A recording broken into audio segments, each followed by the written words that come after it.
si es necesario, hasta se dice con el pliegue del codo, ¿verdad? Para evitar que salga, digamos, esto a través de un estornudo.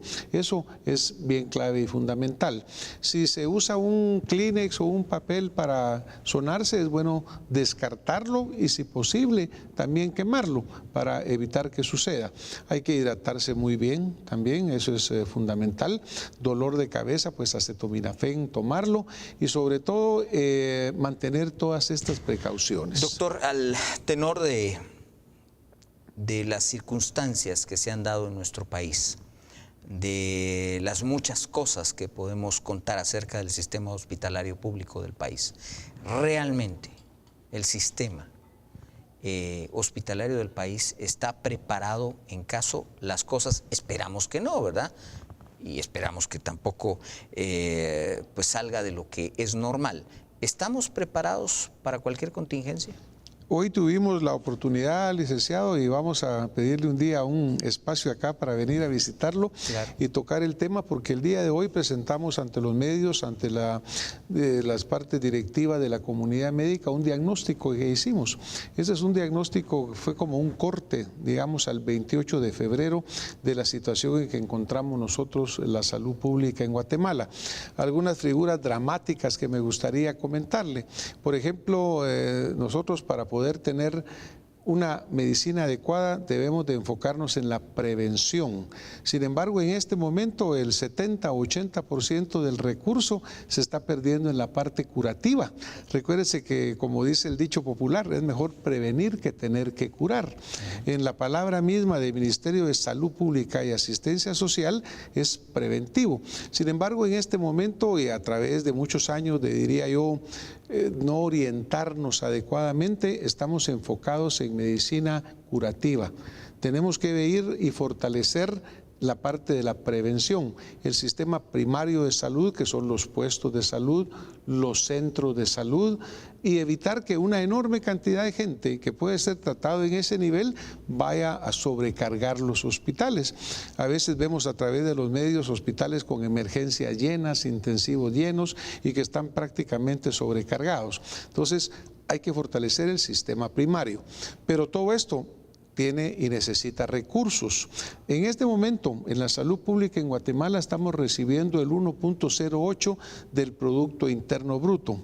Lo mínimo que necesitaríamos para tener un sistema que estuviera adecuado en su respuesta sería entre un 4 y un 5% del Producto Interno Bruto.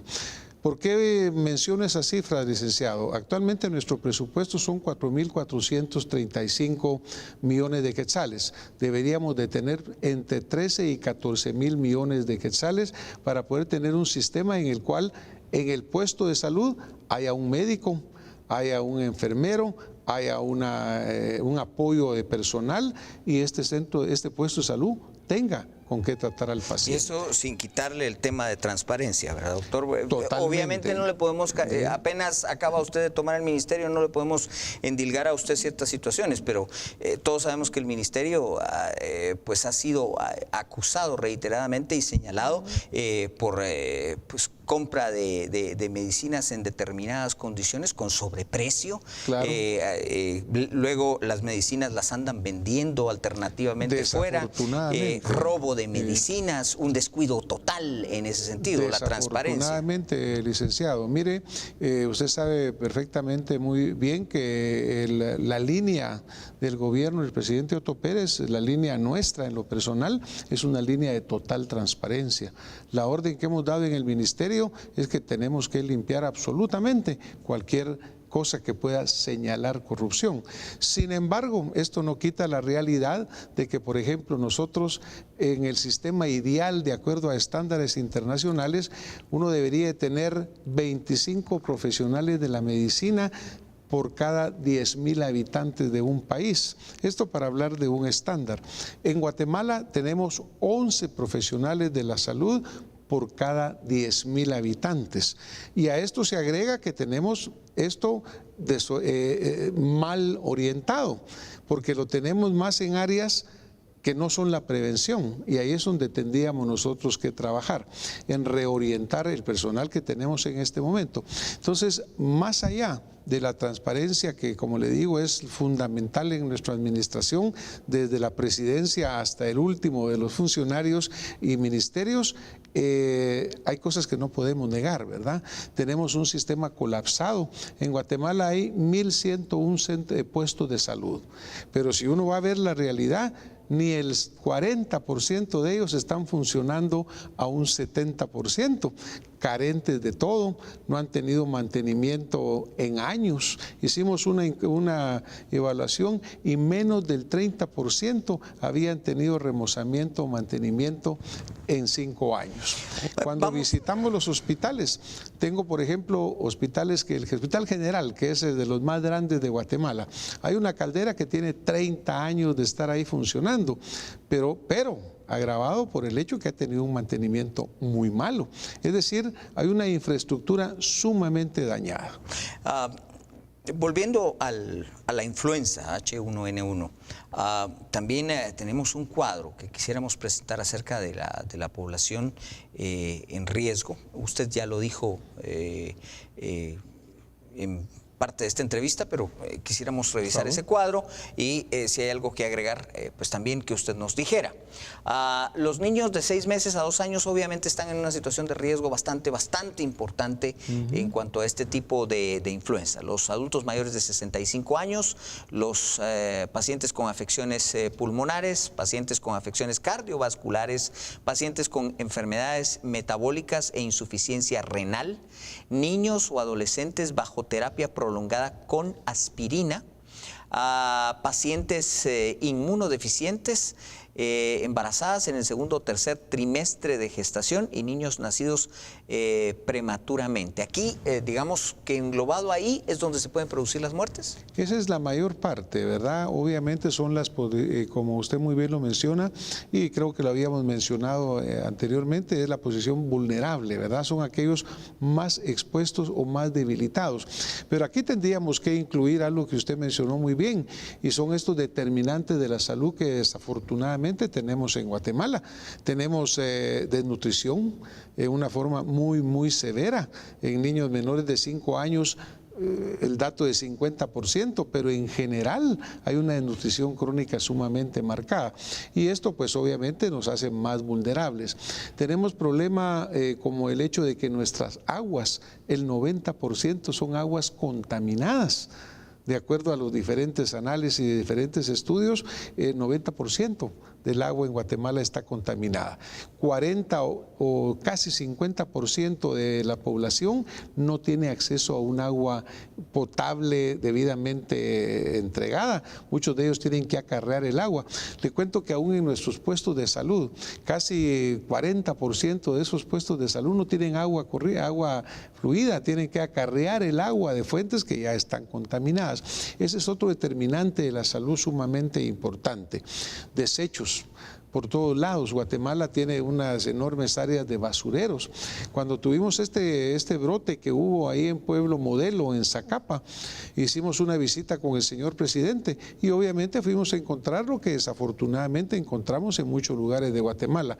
No hay agua, los desechos por todos lados, no hay calles debidamente asfaltadas, en muchas áreas no hay luz en los hogares. Es decir, todos estos determinantes se agregan a lo que estamos viendo en la pantalla, esas vulnerabilidades, ¿verdad? Algo que habíamos hablado un poco hace un rato, pero quisiera que usted me lo confirmara. Nosotros, en el esquema de prensa, no hemos recibido datos que en otros países se estén dando noticias acerca de la presencia de H1N1 como nosotros lo tenemos en este momento. O sea, están emanando noticias de Guatemala, más sin embargo no nos han llegado cables todavía, por lo menos importantes, de que esto esté sucediendo en otros países, como fue la vez pasada, como el caso de los casos de Estados Unidos, los casos de México, luego todo lo que circuló en aquel momento. ¿Por qué? Mire, la verdad que usted se recuerda que una de las crisis más grandes se dio en México en el 2009, Así es. cuando prácticamente el país se paralizó, no hubo turismo, la gente se dejó de ir a trabajar. Pero esta influenza estacionaria ya se han vuelto endémicas en los países, ¿verdad?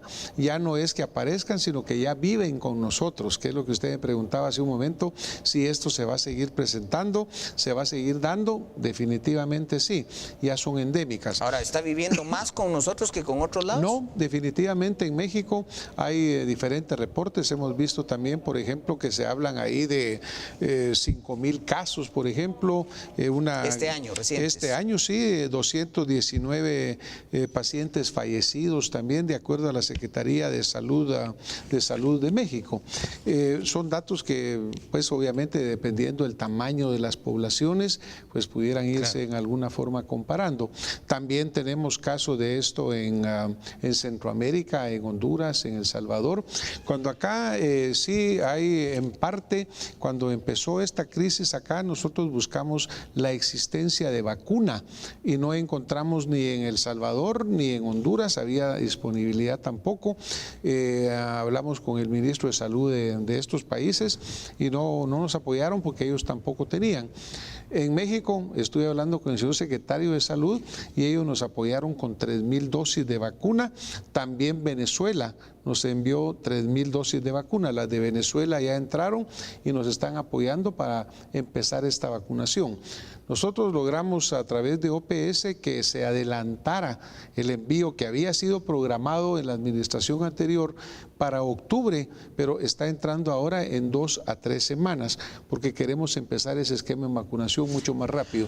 Pero sí existe en toda Centroamérica, en México y otros países, licenciado. Tenemos recomendaciones. También aquí le quisiéramos pedir si hay algo más que recomendar, que usted nos abundara en esto. Tal vez podemos poner la gráfica de recomendaciones, por favor, ahí a la producción, para que tengamos esta gráfica en pantalla y podamos